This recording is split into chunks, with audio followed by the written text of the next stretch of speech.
Welcome everyone to Melfuzz TV. I am Peter and today I'm going to be talking about Dark Matter, episode 1. It's called Are You Happy in Your Life? And it's an episode 1, so I'll start spoiler free and give you a warning before I go into the more spoilery stuff. This is a new Apple TV Plus show. It is a science fiction series, which seems to be Apple's entire thing now because they're putting out so many of them. Of varying quality, some are good, some are bad, and we'll see where this one lands. I actually don't know if this is a potential ongoing show or if it's just a limited series, and I think it might be limited because it is based on a book. That doesn't mean for sure it is, but it would lean me to think that. What is it?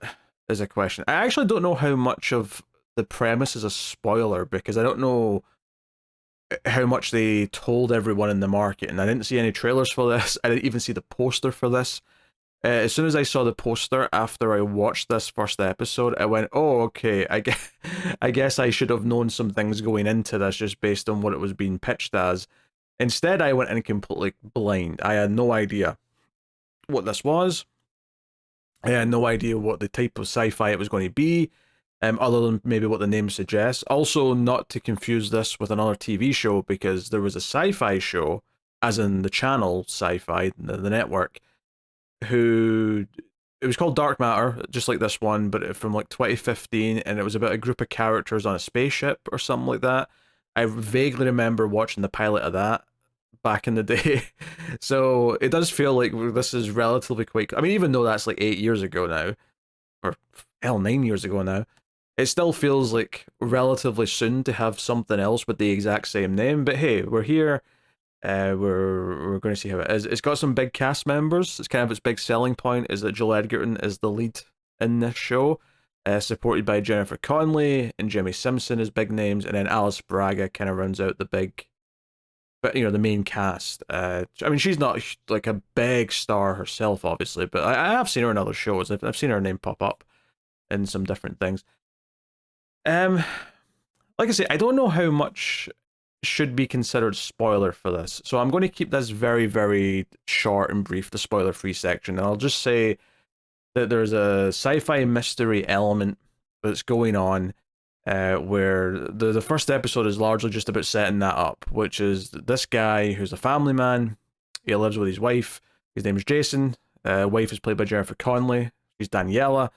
They have a teenage son, and he is a professor at the local college somewhere around Chicago. And he left the life of actually being like a sort of a researcher and sort of like a scientist who was actually trying to discover things and whatnot. And Jimmi Simpson's like his old friend who stayed in that field and has just found big success and is winning awards for his breakthroughs in whatever fields. And that's kind of where we are at the start of the show. It sort of presents as this character who, he's in this relatively happy life, but maybe suggesting that is there some regret that he went down this path with his family instead of like sticking with the career that he might have had otherwise. He kind of, it's really setting up this idea that he chose between the two, and is there regret in his life from that? And then from there, the sci-fi element's going to maybe let him explore that a little bit. I'll just say that. One thing that stuck out to me early on in this episode is that we get a scene where he's teaching his students at the college, and he's explaining to them Schrodinger's cat. And I will say this really kind of like, I don't necessarily have a problem with this being used in science fiction movies, but it has been used a lot. And it almost felt unbelievable to me that the students didn't just instantly know what he was talking about. Like, because he draws a cat in a box on the board, and he's like asking questions and getting them to participate. And you really get the vibe. Maybe they're just being shy. Maybe they're just being lazy college students who don't want to interact. But it really felt like none of them really knew what he was getting at. And it was almost like a reveal to them who the scientist who did this experiment, what he was called. And I'm not a scientist. I just know this because I've seen a lot of movies, and it comes up a reasonable amount when you're talking about any science fiction that deals with physics or realities or whatever. So it does feel like it's. Now, I don't know how old the book is when I say this, but it does feel like it's stepping on a lot of really tired sci-fi tropes and concepts that I have seen done numerous times at this point. I don't know if the book's older. Maybe the book's quite old and it wasn't as, maybe it was more fresh when the book was written. I have no idea. But I will say that's my kind of impression of this first episode. My two thoughts coming out of this first episode is that, one, the story and the sci-fi concepts aren't that exciting, at least after one episode, because for the most part, it's just about setting stuff up that, even though I went in blind, not knowing what it was going to be doing, there's some things that it kind of conceals in the middle of the episode that are painfully obvious what they actually are. It conceals there's a character with a mask on, for example, in the middle of the episode, and it was kind of painfully obvious to me who was behind the mask. When it gets to revealing this by the end of the episode, it felt like, because it was just doing very, very tired sci-fi tropes, I didn't get any level of excitement from it. Now, there's potential that there could be excitement down the line when it does its own take on these things. But the actual unraveling in this first episode of basically just setting up what the key premise is doesn't do anything particularly unique or particularly original with the concept. And I think to go alongside that, I do think this episode at least starts off kind of slow, and maybe more importantly, it starts off kind of dull. I don't think the life we sort of get to see of Jason and his family is all that interesting, really. And it's kind of like a catch-22 in a weird way, because the whole concept of the show is that this isn't going to be where we're staying. Like, this isn't going to be the status quo once things get going. We're going to be shaking things up and challenging it and doing whatever, other things. But at the same time, I think a stronger opening would have maybe made me care a bit more. It all felt very cold in a way, which arguably is maybe the intention, because it wants to sell this idea that maybe he's unhappy in the life that he has. But it also didn't really do a job of making me kind of empathize with him all that much. I felt kind of disconnected. And again, it's this sort of thing where, at this point, we've dealt with so many TV shows where the main character is disconnected from their surroundings, or they have regrets, or they're even an anti-hero. Not that this guy's an anti-hero, like, I'm not saying he's like that, but this idea that there's other elements to him that are driving him in a certain way. But instead of being like, oh, there's like more layers to peel back here with this character, instead it just kind of feels like he is very mundane, and we're kind of waiting for the plot to inject the interesting concept of the show. The character's not interesting before the plot kicks in, I guess is what I'm trying to say. They don't make him particularly likable or particularly interesting before that point hits. Which is why it's weird, I think, to critique just this episode on its own, because 2 episodes of this did go out. And I have seen, just in general, on the interwebs, that people are saying that episode 2 is better, and that the end of episode 2 is a good hook for sticking with the show. So I am probably going to watch at least episode 2 and see what it does now that the premise is set up. Because nothing in this first episode is particularly fresh or exciting or different to other takes on this exact same sci-fi concept. Nothing stands out to me as being particularly impressive, and I didn't necessarily get into how it was executed either. Like, I wasn't finding myself going, oh, but it really looks cool, or it feels like the direction's really giving it this sort of sense of life and mystery.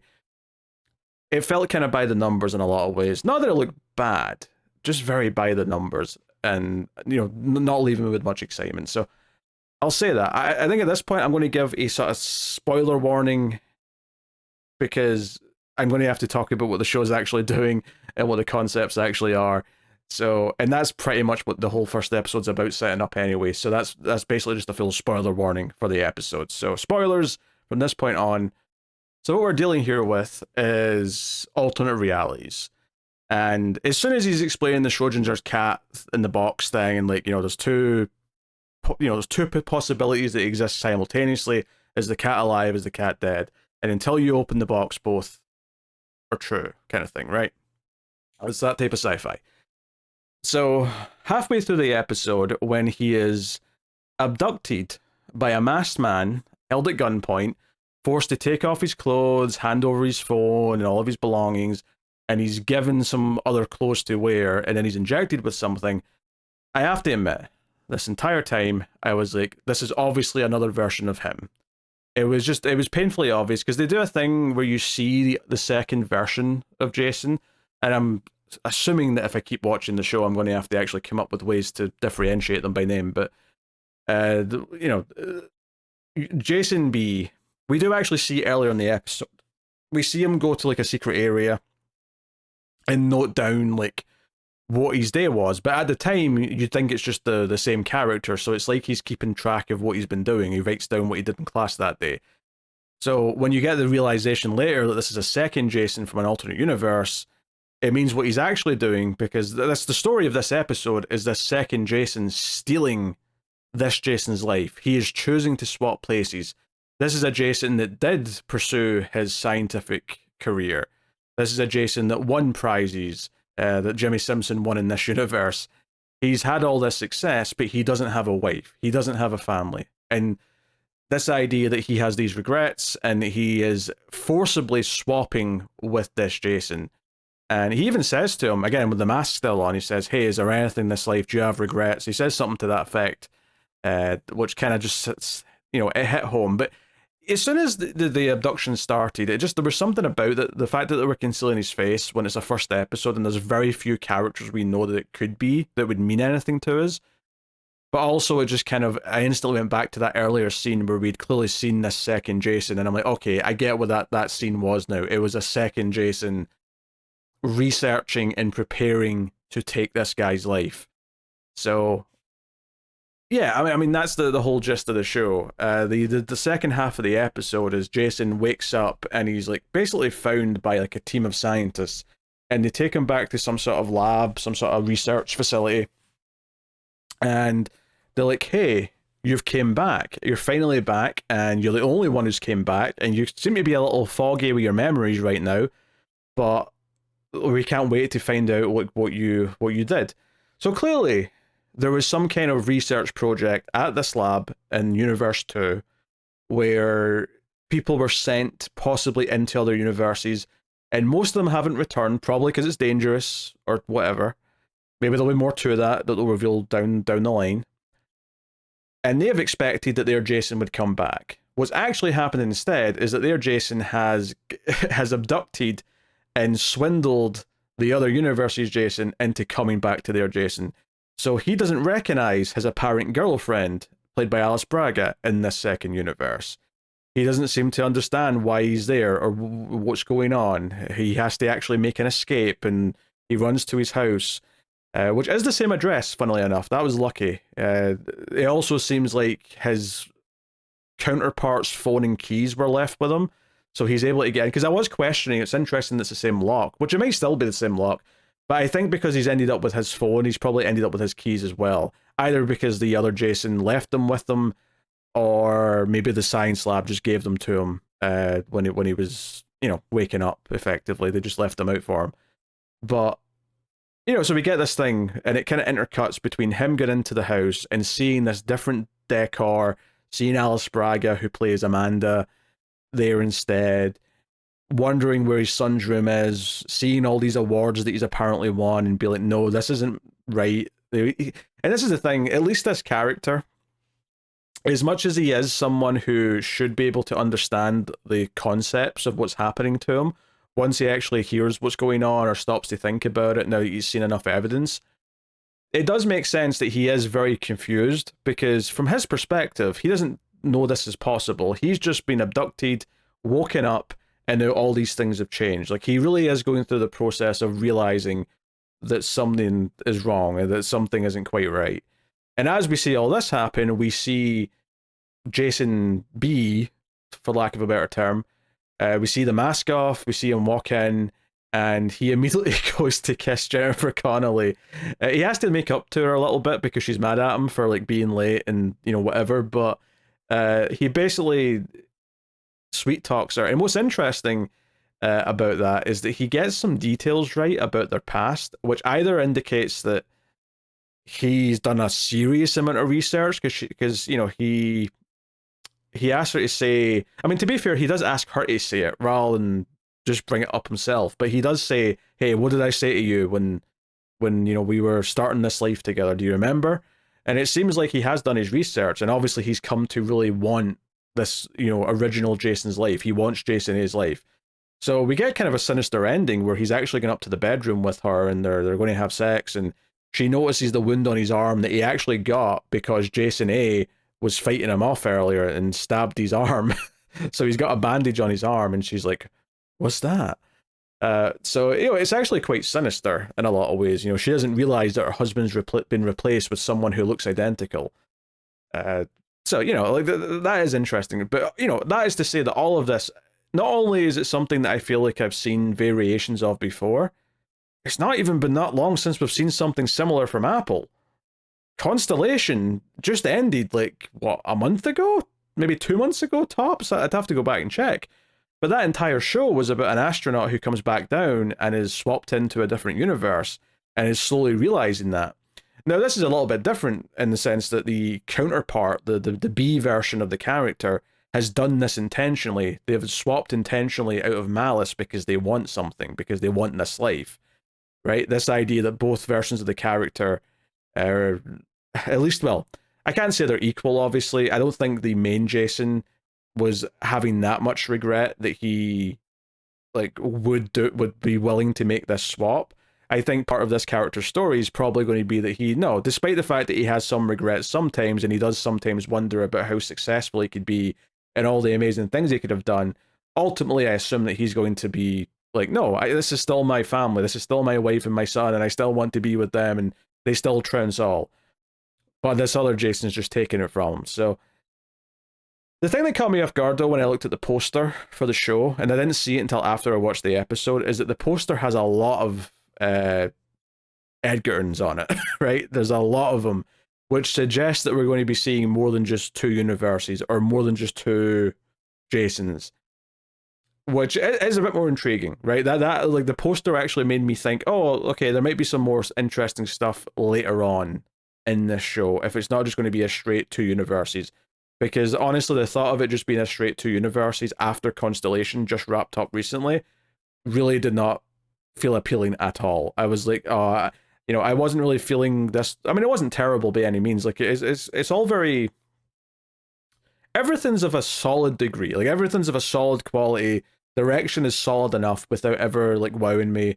Obviously, the actors are mostly established good actors. It does feel like it's maybe taking itself it's got a very sort of serious, cold tone to it, which I kind of get why they're going for that tone, but it also didn't really make me feel all that endeared to it either. It's a sort of thing where if I had seen this like when I was a teenager, I think I'd be like super into this first episode. I think 16-year-old me would have been in love with this show just from this first episode. Me now, having seen a lot of science fiction, and like I said, even Apple's last sci-fi show that I watched had a lot of similar concepts in it. It felt like it just didn't prove itself beyond its basic concepts. So I am going to watch episode 2, largely based on the fact that it does seem like there has to be more to it as it goes on. Once the main character maybe begins to realize, especially if any characters in Universe B even like believe him, like maybe they'll finally understand why he's so freaked out. I think the thing that I'm worried about, though, the thing that I think is so unsatisfying if you go down this route, is the idea that the scientists in Universe B just think it's their Jason, but that he's gone mad or the trip has messed with his mind, and they're just trying to convince him that he belongs there and that he's confused. Because that's exactly what happened in Constellation. It was all about, oh, you're sick because you've got this like post re-entry sickness or something. If they try and just convince him that he's crazy instead of actually just listening to him and then trying to help him, I'm going to be very frustrated, because I am very sick of that element of this story. That is the worst part of this story, that if they lean into, I will be turned away very, very quickly. So I'm not excited for that prospect. However, because I've heard a lot of positive things where people have said that the end of episode 2 is what's hooked them, and that the story's going to get crazier, I will at least give episode 2 a watch. So we'll give it a solid try. I will say as well, it does an okay job early on setting up some of the themes for the character. This idea that he feels awkward about going to celebrate with his old scientist buddy Jimmi Simpson when he's won an award, and the wife has to talk him into it. But Jimmi Simpson, like, not only does he not want to rub it in, he wants to offer him a job. He's like, I'm starting a new tech company, a new research company. Let's go and do great things. But it involves moving to San Francisco, and he's like, okay, I'll talk to the wife about it. And then obviously never gets a chance. That's when he gets kidnapped on the way home. Although notably, he doesn't go straight home. He clearly makes a choice to not go home. Like, he makes a choice to go and, like, wander drunken with his thoughts, effectively. And that's all fine. Like, it sets up these ideas of him, like, basically having the chance of having both. Of, like, if his wife agrees to moving and is okay with that, then this might be a Jason that ends up with everything. Whereas Jason B, who knows about this conversation, I assume he must have, like, tapped his phone or something, because he seems to hear everything. He's like, hey, Jimmi Simpson, Ryan's his name, he offered me a job. And he explains it, and it seems like by the end of the conversation, because he asked the wife to, like, sort of remind him what he said, and what he said back when they got together is that he would never trade a life with her for a life in a sterile lab. And it seems like he's saying that he's going to reject the offer and that he's with her. Like, it's like he's committed to her. And it feels like Jason B's making that choice because he's coming from a world where he is unhappy that he took that path. Whereas Jason A, potentially, had she been up for it, and maybe she would have done, he might have gotten the best of both worlds in the end. His old friend came and gave him a gig. So it's interesting to think about that what he's potentially robbed from Jason A is not just the life that he's already built, but the life that he was about to maybe have as well. That said, though, there are obviously some clunky exposition moments as well. There's a scene with the wife and her friend, who I want to say the friend was the actress from Handmaid's Tale, the nanny character. Not nanny. That's not what they called them. The aunt. Not the aunt. The Martha. That's what they called them. The Marthas in the houses. I think it was the Martha from Handmaid's Tale was the actress here, with a shaved head. But I think it was her. I think I recognized her. She just casually says something about, you could do other things to avoid your family. And she's like, I'm not avoiding my family. So they're kind of like seeding that there is some, bubbling trouble maybe in the marriage, even though they're acting very loving when they're around each other, between the wife seemingly taking up these extraneous hobbies to just be away from them, and then Jason choosing to not go straight home and actually have the conversation about what he just heard. He chooses to go off on his own, which leads to himself being kidnapped. It's I think it sets up some of it all right.